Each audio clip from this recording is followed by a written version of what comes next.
సంధికి ఒప్పుకోలేదయ్యా, నీ అర్ధరాత్రి ఇవ్వనన్నాడు అనే వార్త నేను చెప్పినంత మాత్రమే అమిత కోపోద్రిక్త మానసుండై ఒక్కసారిగా కనబట్టి ఎలాగ తెలుసా? పగదేరు ఒక్క వేలు నుండి దెబ్బతి పగదేరు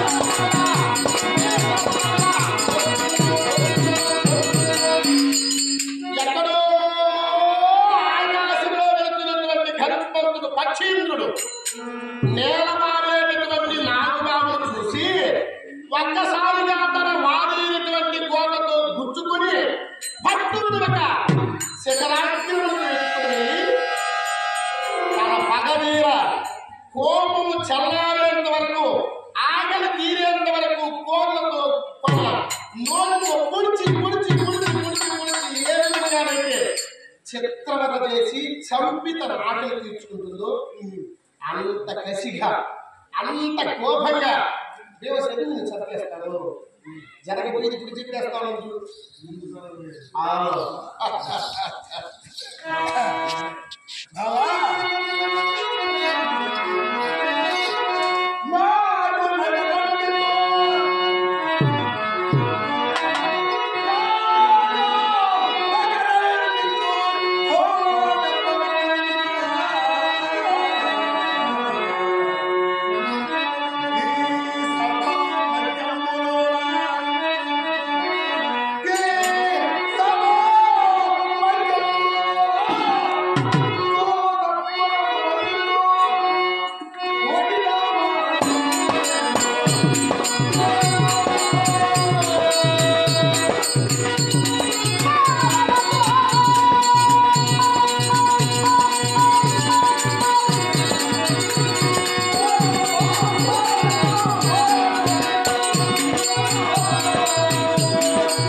వాళ్ళతో కూడా ఏం వాళ్ళంత తక్కువగానే కంటికి కనపడలేదు. మంచిది కదా, మంచిది మంచిది. అయ్యో సంసారం ఇల్లు గాలి చేస్తే అది ఇంకా మంచిది కదా. తినే అన్నంలో విషయం కలిపేసినాం, అది శ్రేష్టమైన పనే. సామాన్యుడు కాదయ్యో,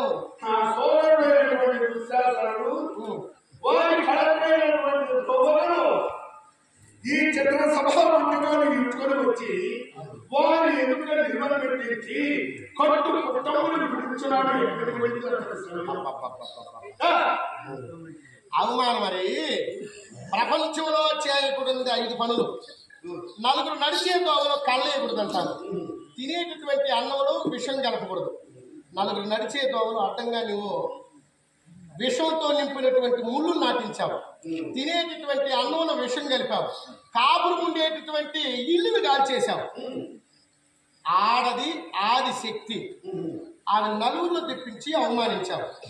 అందుకంటే దాయాదుల సొత్తు ఆక్రమించడం అప్పుడే ప్రాణ సంకటం. ఇన్ని పంచమహాపాతకాలు నువ్వు ఒడిగట్టుకున్నావు. ఇది సాలక నువ్వు చేసింది ఇది గొప్ప పనిని ఎంతమంది సభలో నువ్వు చెప్తావు. ఇది మంచిదేనా?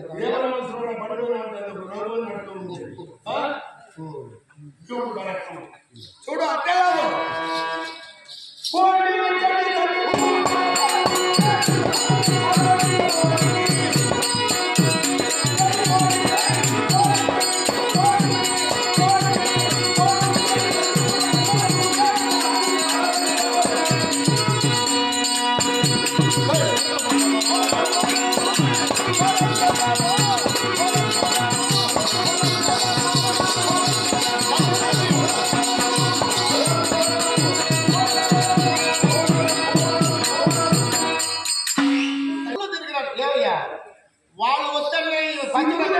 ఏం వద్దండి కదయ్యా. ఒకవేళ వారు రాయబారాన్ని అంటారు వారు చెప్పవచ్చు నీకు వచ్చేదని అవమానం వాళ్ళకి కదా. ఇప్పుడు నాకు జరిగిపోయింది. మా చెల్లి ఆ పొద్దు చీరలు పెరిగించుకోకుండా తప్పించుకునేది. ఈ పొద్దు నీ దగ్గర నేను తగలిపోయా.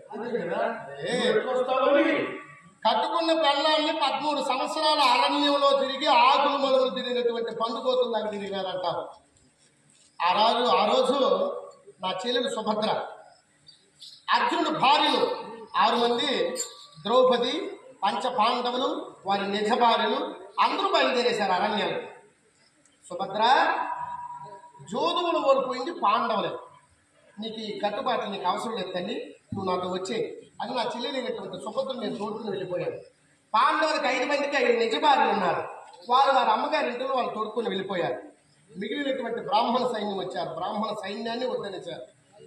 మిగిలినటువంటి 5 మంది పాండవులతో పాటు నా మేని ప్రాణం ఉన్నంత వరకు పతియే ప్రత్యక్ష దైవం అన్నా, నేను నీతో రాను. దుష్టత్ముడితో ద్రౌపది చెప్పిన మాటలు నా భర్తలకు అడుగుతాటంతో పాటు కష్టమైన సుఖమైన నేను వెంటే ఉండి అనుభవిస్తాను తప్ప నేను నీకు వచ్చి నేను ఈ పతివ్రతకి కళంకం తెచ్చుకోనని ద్రౌపది చెప్పింది. కాబట్టి ద్రౌపదిని విడిచిపెట్టి వెళ్ళాల్సి వచ్చింది దుష్టత్ముడు.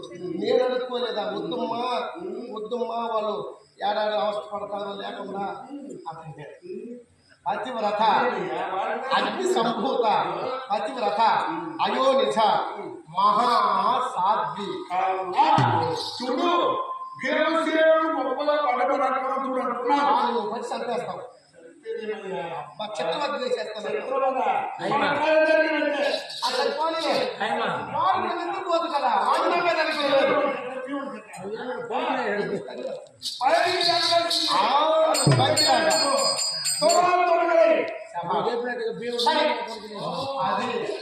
సరే. భీమసేనుడు నేను కూడా ఎక్కువ నమ్మలా. ఎందుకంటే వాడికి తెలుసయ్యా సరే పోనీలే, భీముడు నువ్వు జయించేస్తావు. ఇంకొకరు ఉన్నాడు అర్జునుడు. ఇలా నాట భాగమివ్వక